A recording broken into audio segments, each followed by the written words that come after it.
Hello and welcome to everybody on my channel Cloud Fitness. So this video is in continuation to the part 1 of how we can do some transformation using data frames in Databricks. So in case you have not gone through my previous video, I recommend going to YouTube and typing Cloud Fitness without any space, and then you will find my previous video over here, data frames using Databricks part 1. So I recommend watching this video prior to this one. So let's go ahead and see what we have here. Now, as you can see in my previous video, I have discussed on how we can actually go on and read the file from DBFS into a data frame, and basically we can apply some transformation onto that data frame. But now let's say I have a CSV file and I try to read it with this configuration which I have been using in my previous video. Now what happens here is, even if I have some column as float or with some other data type, automatically that column will be taken as a string. I cannot change it. So where can I define the schema of my file? So to do that, we have to explicitly define the schema of the file while reading the data frame itself. Now let's go ahead and first see how our traditional approach looked like. So here what I'm doing is using spark.read function. I'm just trying to read my CSV file stored like present in the DBFS iris.csv. I've just mentioned that separator is comma and the header is true. Now when I'm trying to show this, you can see the output here. So in the output, all the columns are actually string.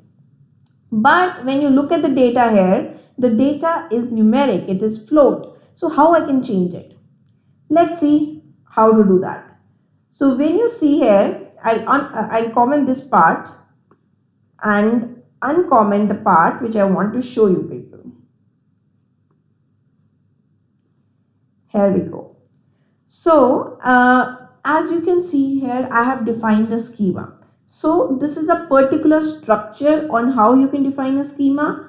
Iris underscore schema, this is just the name I have given. You can give any XYZ name. Now coming on to the structure. So the very first thing is the class here. So struct type is the class which actually takes few class objects as the input parameter. Now the class object here is struct field, which actually defines the column name and the data type of the column and whether the column is nullable or not. So these are the input parameters which a struct field, which is the object of struct type, would take. So this is how we define the schema of the file, and you can specify each and every column that you want to read that you have in the CSV file. You can read that each and every column, and you can define the schema and the data type of that column while reading itself. And by this true and false, you actually specify whether that column is nullable or not. So while reading the file, now if you can see here, spark.read.csv, separator is comma, so it is almost the same what I have done above. The only difference here is schema equals to iris.schema. So this is the schema which I have actually created and which I want my file to take. So let's run this and see how it works. After defining the schema of the file, how it works. Let me comment this part out, import file with schema, and rerun it. So you can see here the schema of the file. Now my columns have actually turned into float type. Earlier they were strings. So I think I have clearly defined how you can read your file along with the schema. So this is how you can do it. Now let's move ahead with what we have next. And now we have joins. So let's say you have two files and you want to join them. How to go about that? Now it is pretty simple in Databricks using this Spark method. Using Spark, it is quite simple. Now you have traditional joins like inner joins, outer join, full outer joins, and how to accomplish that. So I have two data frames here. So I have two files here, irismerge1.csv, irismerge2.csv. So these two files are actually created for this particular purpose only, just to demonstrate how inner join, outer join works. So I have maintained these two files inside a data frame df1 and df2. Now let's see how to join it. So if I uncomment this, then you can actually see this is the syntax of how you can create join on two data frames. So df1.join, this is how you mention. Now this is the first data frame that you want to join. So you can consider it as one table that you want to join. So you want to join table number 1, named as the table's name. The table's name is df1, and you want to join it on df2. So this is the second table, comma, on. So obviously there should be a join condition to join on. So we have IDs in the file. So I'm joining on ID. And how I want to join. So this how specifies what kind of join I want to accomplish. So I want to have inner join, I want to have anti join, I want to have semi join, or I want to have full join. So this thing you mention here, and after this is how your join is accomplished. And post creating this join, you can actually select the columns that you want to basically use, and you can show them. So let's run this and see how it works. So I have run this. Apart from this inner join, like which I have shown you here, there are other two types of joins which I'll be discussing. Now, if you go and check this output, I have actually selected sepal length and sepal width. So what it has done, it has joined these two files using the ID. The way it is joined is inner. So this is an inner join, and I have selectively taken two columns out of it and shown it. Also, I would like to mention one more point, like you can have something called as semi join as well as an anti join. So what is the difference between this anti join and semi join? So when you talk about anti join, so it actually returns the value from the left side of the table which has no match with the right table. So I'll quickly show you this picture. So if you can see here, left anti join. So how it works, so the green part is actually the output. So this left anti join will take all the data from the left side of the table which is not present in the right side. So this is how left anti join works. You can use it as per your requirements. So you can go ahead and try using these joins. Let's check how to do a union on the two files. So when you talk about doing a union, it is like a traditional union which you do in your databases. It is same. The only difference here is you are having two data frames where you are having files.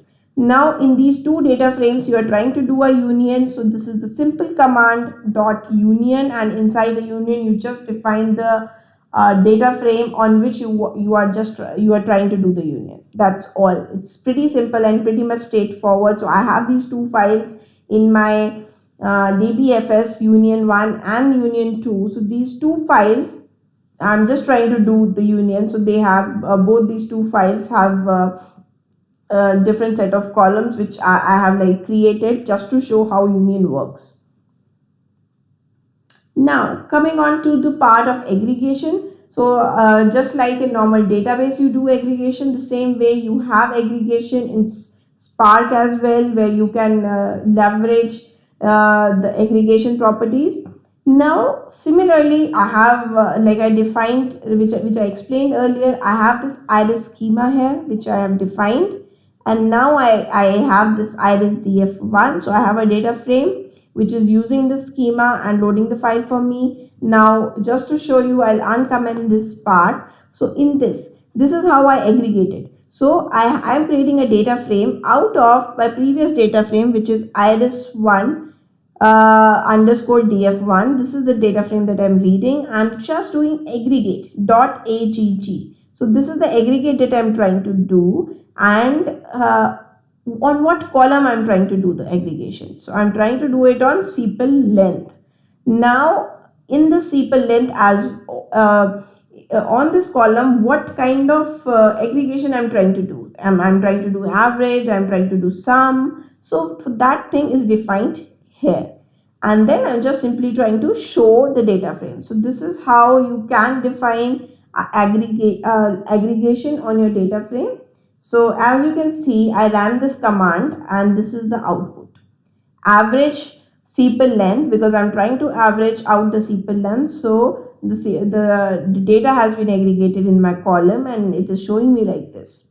Similar way, I'll comment it out, like instead of averaging, you can sum, you can sum is also an aggregate function, so you can use sum as well. Now, just to show you how group by and then aggregation works, I have created another data frame irisdf1. So I am trying to group by species column.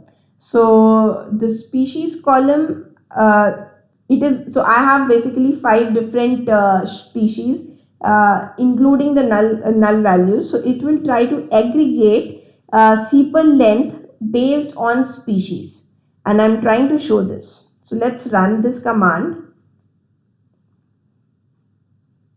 So you can see here, so I have 5 species as I mentioned earlier, and how to get the distinct and how to get the count, all these things I have defined in my previous video. You can definitely go and check that out. So when you talk about the species, like I have 5 species, I'm trying to average and find the mean of my sepal length here. So my sepal length mean per species you can see here. So this is how group by and aggregate can be used together to fulfill your requirements. Now let's see, in case you want to have, you want to show the statistical summary. In that case, here is the describe for you. So in the data frame, you can simply write dot describe, and you can provide a list of your columns on which you want to have the description. So this description will basically give you the whole statistical summary of, when I say statistical summary, it basically means your standard deviation, your minimum, your maximum, your mean, and the count. So these values, it will actually show you in form of a tabular format. So for that, you can simply use this describe and give your columns in the list here. So this is how the output will actually look like. Also, in case you want to have a multi-dimensional view of your data, in that case also you can simply just like you did in the previous part, you did describe the similar way. You can simply have a cube of your data. When I say cube, so this is how the output will actually look like. I'm just the very first thing that I'm doing is I'm just taking this data frame, I'm reading this data frame with the specified schema. And then also remember that when I'm trying to do sum here, it has to be, the column has to be integer type or float type that can be summed up. So remember that, and that is one of the reason that I have specified my schema. If I would have not specified my schema, it would have taken everything as string, and it would have errored out while giving the sum here because of obvious reasons. Now for iris data frame 1 dot cube, so I am trying to make a cube, right? Cube of what? Cube based on the species. And what I'm trying to do with the values, I'm trying to do the sum of the values. So this is how you define the cube. And then I'm trying to show it. If I run it, so basically I ran it earlier, so the output is already visible. So the species, the cube is based on species. For each species, I am getting the sum of each and every column. So this is how your cube will look like. So in case you have this kind of data and you want to do any manipulations, you can definitely go ahead and do it this way. Now let's see how we can create a temp table from a data frame. So definitely we do require in our day-to-day use cases to have a temp view, a temp table. So in that case, there is a simple line. So don't say that I'm saying everything is simple. So it is actually simple. So you can simply write create or replace temp view, and then you can inside the you can inside the quotes you can simply write the name of the view that you wish to. So in case, like in this case, I have written iris underscore temp table. So because I'm trying to create temp table, so for that this command works pretty well. So you can simply write create or replace temp view and you can name it. So this view I'm trying to create on a data frame. So this is my data frame. So data frame dot create or replace temp view would work. Also, there is another way, like you can use SQL context and register data frame as table. So you already have this data frame, right? So I'm creating temp table from a data frame. So I already have a data frame. So from this data frame, I am saying that register my data frame as a table. Register data frame as a table. Then I'm mentioning that this is my data frame and this is the table. So I am mentioning the table name as well, iris1 underscore table 1. So if I run this, so it will actually run and then I'll go in the database and then I'll show you whether these tables were created or not. So also this command ran successfully. Now let's see whether these tables were created in the database or not and whether they are temporary tables or not, because we are creating temporary tables. So let's run this command. When you run this command, SQL context dot tables dot show, I'll go down. So there are quite a lot of table in the database right now. But if you see, so these are the tables that got created. So I created these table iris1 underscore table 1, iris underscore temp table. So these are the tables that got created, and the third column which you see as true right now. So this is basically showing you whether this is a temporary table or not. For the tables which you see as false, those are actually not temporary tables. So this is temporary, actually tells you whether this is a temporary table or not. So let's move ahead and see. Now you have created a table, but now you want to create a data frame out of table.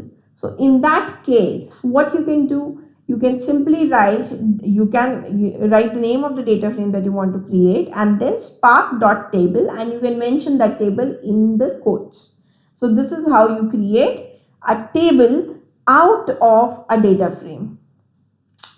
Now, a table. This is how you create a data frame out of a temporary table. Sorry, out of a table or even a temporary. Both the tables, temporary tables or a normal table, both the tables will work well. Now, this was like pretty much what I wanted to cover in this video. For the interest of time, I'll definitely cover other parts as well in my upcoming videos. So stay tuned and subscribe to my channel and let me know in the comment section anything else you would like to know. Thank you so much.